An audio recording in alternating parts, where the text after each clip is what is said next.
Assalamualaikum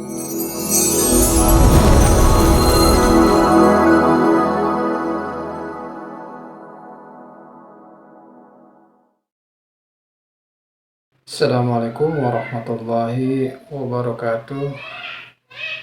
Alhamdulillahirrabbilalamin. Wassalatu wassalamu ala rasulillah wa ala alihi wa ashabihi wa mawalah.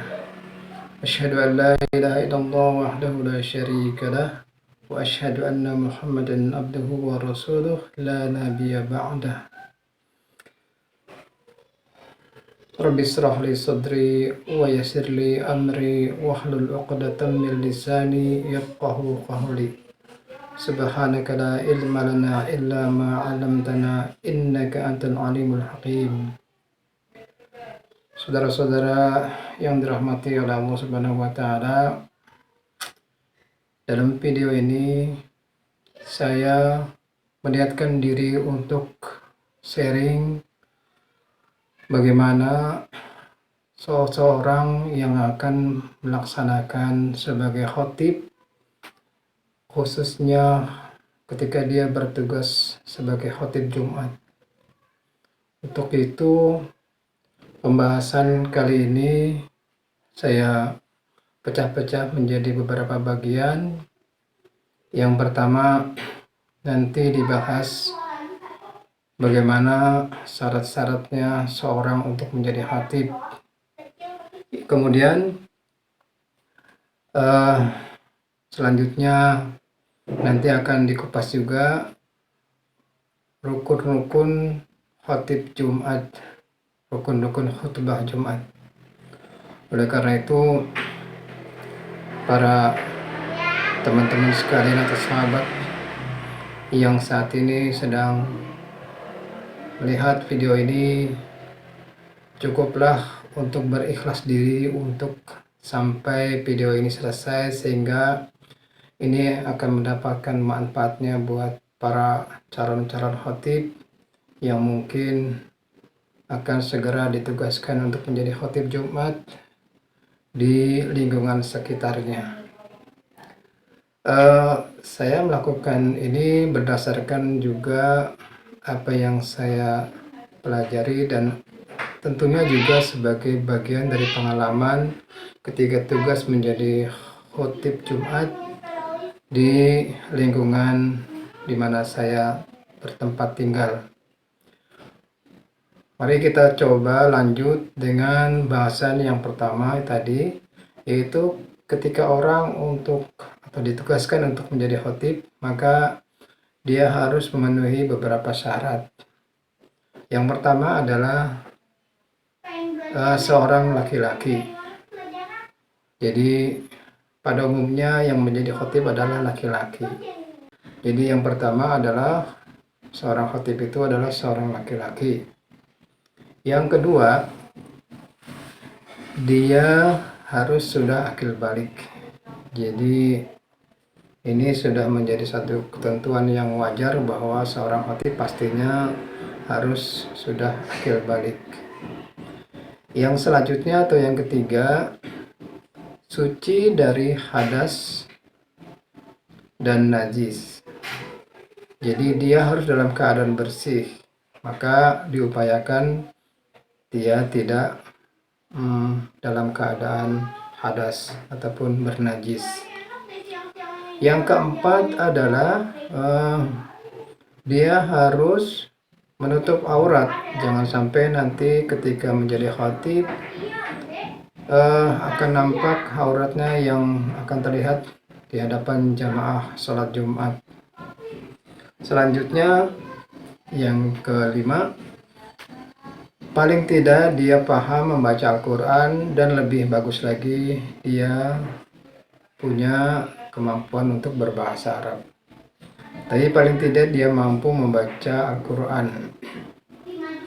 Yang selanjutnya, dia mengerti rukun-rukun daripada khatib atau khutbah Jumat.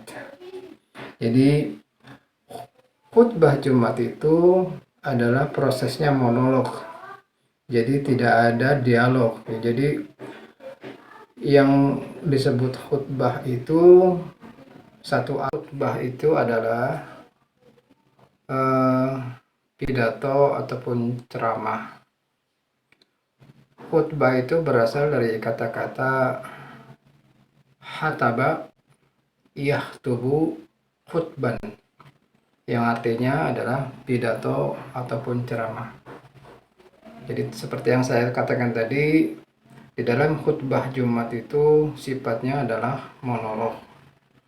Jadi tidak ada yang bersifat tanya jawab ataupun si khotib memberikan pertanyaan sehingga akan men-trigger jamaah untuk menjawab.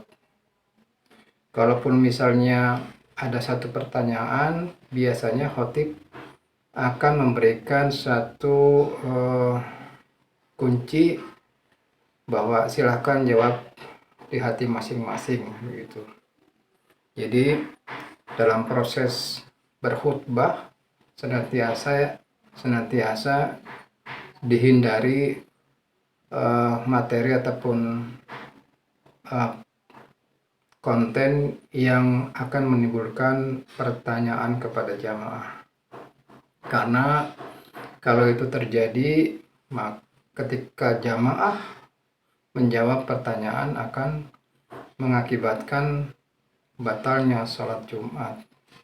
Oleh karena itu, para khatib ataupun calon khatib harus menghindari keadaan ataupun kondisi yang menimbulkan semacam trigger untuk bertanya kepada jamaah. Jadi inilah syarat-syarat untuk menjadi khatib, khususnya khatib Jumat. Kita lanjutkan pembahasan mengenai rukun-rukun khutbah Jumat. Rukun-rukun yang ada di dalam khutbah Jumat itu ada, paling tidak ada 5 rukun yang harus kita penuhi agar khutbah itu menjadi sah dan ibadah Jumat ini menjadi sempurna. Rukun yang pertama adalah membaca hamdalah. Biasanya khatib membuka khutbah Jumat itu dengan kata-kata Alhamdulillahillazi hadana lihaza wa ma kunna linahtadiya laula an hadanallah. Atau mungkin ada yang versi lain seperti yang umum biasanya khatib ucapkan, innal hamdalillahi nahmaduhu wa nasta'inuhu wa nastaghfiruh, dan seterusnya. Atau mungkin mau memakai kalimat yang singkat yang berbunyi seperti ini, alhamdulillahi walhamdulillahi summalhamdulillah. Nah, ini juga bisa dipakai ya. Jadi singkat, namun ini nggak biasa dipakai oleh beberapa khatib yang digunakan pada saat khutbah Jumat. Rukun selanjutnya itu adalah membaca sholawat. Biasanya setelah membaca alhamdulillah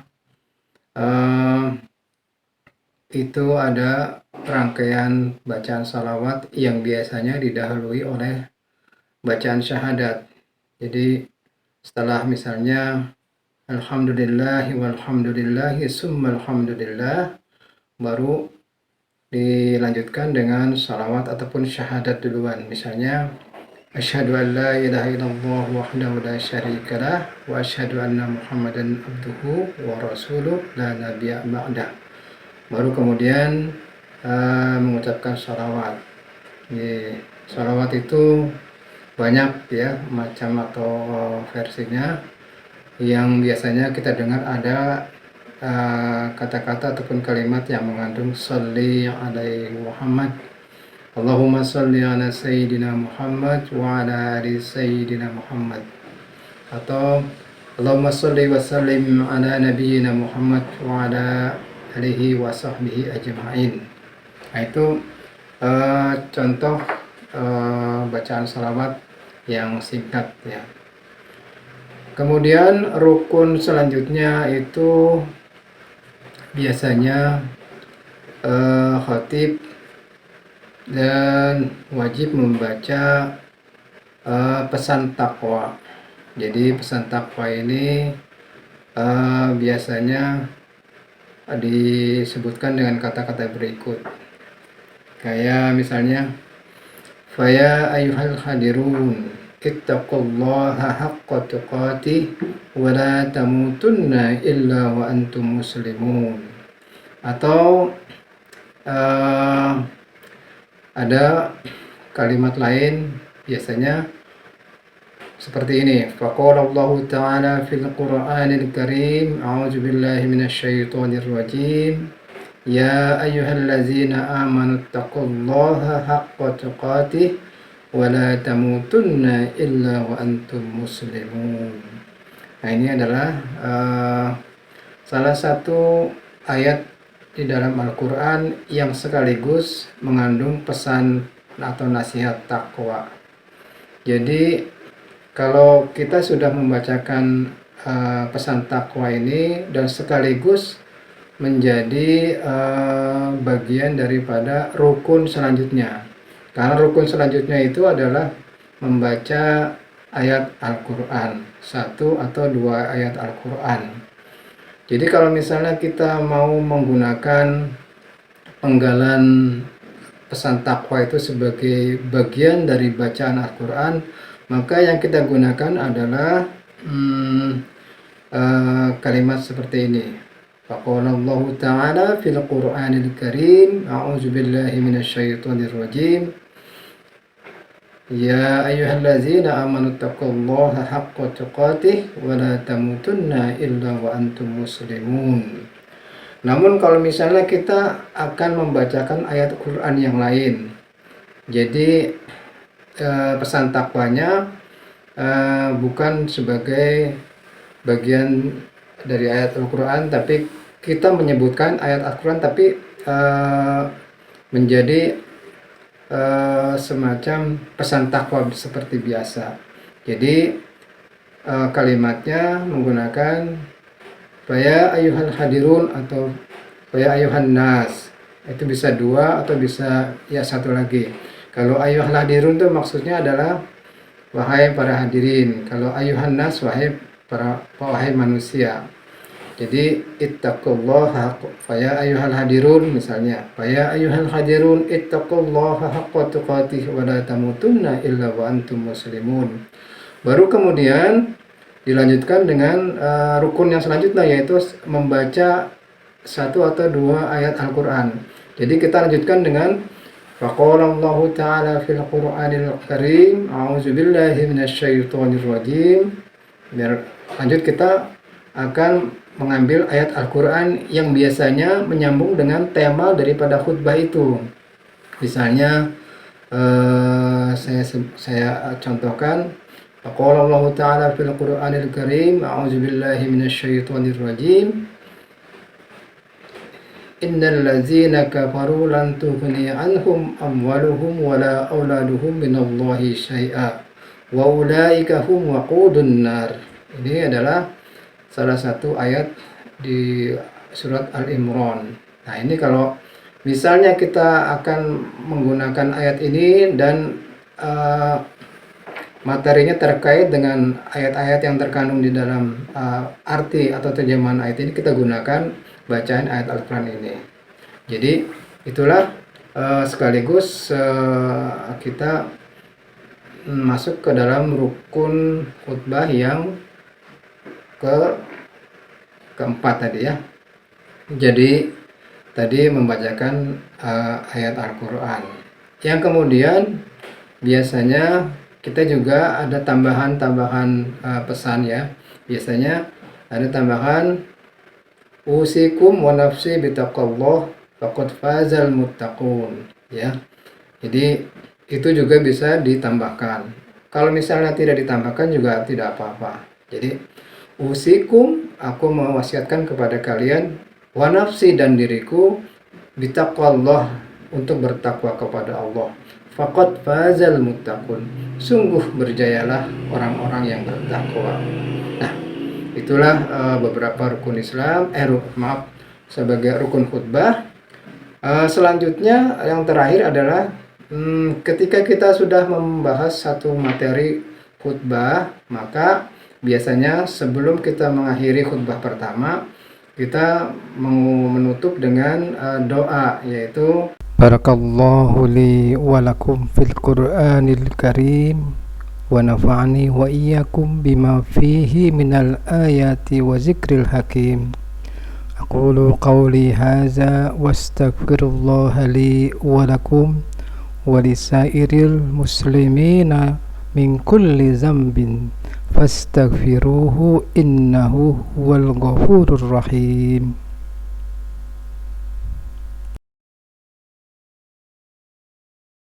Jadi itu rukun khutbah yang harus dipenuhi agar kita merasakan bahwa sholat Jumat ini sudah sempurna setelah menjalani rukun-rukun dan syarat-syaratnya khutbah Jumat. Ada beberapa case yang mungkin ditanyakan barangkali. Kalau misalnya khotib itu pada saat duduk di antara dua khutbah, sebenarnya apa yang dibaca oleh jamaah sidang Jumat ataupun apa yang dibaca oleh si khotib sendiri? Sepanjang yang saya tahu tidak ada keterangan yang untuk membaca bacaan apa tertentu misalnya. Namun yang saya pahami sejauh ini adalah biasanya kita membacakan ayat Al-Quran, namun karena duduknya adalah duduk tumainah yang singkat, maka biasanya yang biasa digunakan atau mungkin bacaan yang cocok menurut saya adalah bacaan surat Al-Ikhlas karena dia singkat. Karena kalau misalnya bacaannya panjang, tentunya duduknya akan memerlukan waktu yang panjang. Jadi itu. Kalau untuk yang buat jamaah yang setelah khatib duduk, maka ada beberapa ulama yang menganjurkan untuk berdoa. Tapi ada juga yang mengatakan tidak berdoa pun tidak apa-apa. Karena memang biasanya ulama menganjurkan untuk berdoa di antara dua khutbah karena ini waktu-waktu yang dianggap mustajab ketika kita berdoa. Ada satu case pertanyaan selanjutnya, misalnya kalau khotibnya itu pada saat khutbah tiba-tiba dia karena suatu hal mungkin ya kejadian, misalnya dia berhadas kecil, misalnya dia kentut ataupun sejenisnya ya, maka apa yang harus dilakukan ketika khotibnya itu batal, dalam arti kata dia berhadas? Maka yang harus dilakukan adalah salah satu jamaah yang terdekat melanjutkan khutbahnya untuk khutbah yang tinggal dilanjutkan gitu loh. Kalau misalnya tidak ada khatib ataupun pengganti, maka si khatib itu harus bersuci dan kembali lagi, maka mengulangi khutbah dari awal. Karena memang perlakuannya adalah khutbah itu harus dalam keadaan suci dan tidak ada harus diulang, jadi harus sekali gitu loh. Jadi dalam keadaan suci. Jadi diulang dari khutbah awal, itu khutbah pertama. Jadi dari awal lagi, dari ucapan hamdalah sampai doa. Nah, begitu ya. Jadi kalau misalnya ada jamaah yang menggantikan, bisa tinggal melanjutkan apa yang diucapkan oleh khatib pada saat naskahnya bisa dilanjutkan. Maka itulah pentingnya khatib itu menggunakan naskah. Karena kalau misalnya kejadian seperti ini akan dilanjutkan oleh jamaah yang lain yang mungkin berdekatan, maka dia tinggal melanjutkan bacaan khatibnya, jadi lebih mudah gitu. Karena ini sebenarnya di dalam khutbah Jumat itu yang penting adalah rukun-rukunnya terpenuhi, bukan materi ataupun materi ceramahnya. Karena kalau materi ceramahnya yang dipentingkan, maka karena kepentingan jamaah itu macam-macam. Ada yang memang tidak terlalu fokus untuk berlama-lama, makanya kita harus bijak sebagai khatib menggunakan materi-materi ataupun konten-konten yang cukup singkat sehingga kita bisa memahami kepentingan jamaah yang lain. Oleh karena itu, barangkali ini saja yang mungkin saya bisa sampaikan. Nanti saya cantumkan link di deskripsi video ini, sehingga nanti kalau misalnya jamaah ataupun teman-teman ingin mendownload contoh materi khutbah ini, silakan diklik di link di deskripsi di video ini. Kurang lebihnya saya mohon maaf. Wa'alaikum minkum. Wassalamualaikum warahmatullahi wabarakatuh.